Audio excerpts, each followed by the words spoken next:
Big bosses ng ABS-CBN nagulat sa kiss nina Alden at Kathryn.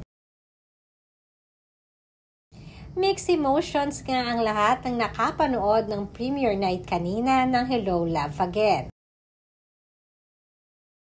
Maging si Kathryn at si Alden ay sobrang naging emosyonal at napaiyak din pagkatapos nilang mapanood ang movie.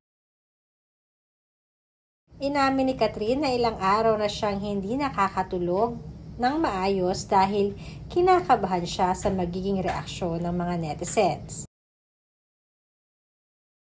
Ikinakilig naman ng napakaraming artist na sumuporta sa movie at ganoon na rin ang mga bosses ng ABS-CBN. Lalong-lalo na nang makita ang affection sina Alden at Kathryn sa isa't isa. Kitang-kita kasi kung gaano ka-gentleman at kaalaga itong si Alden kay Kathryn.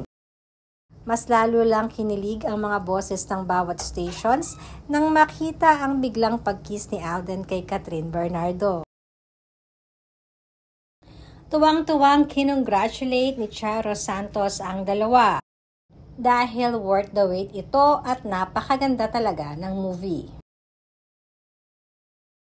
Mapapansin din kung gaano kaalaga si Kathryn kay Alden na sa isang interview pa, before ang screening ay makikita na pinapagpagampilit ni Kathryn ang quote ni Alden na para bang may inaalis itong dumi.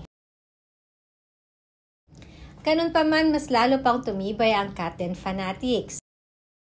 Napasasaan ba at sa relasyon din mauuwi kung anong meron man kina Alden at Kathryn ngayon? Sabi nga ni Alden Richards, it's all about timing. Kaya handa siyang maghintay kung kailan ready na si Kathryn.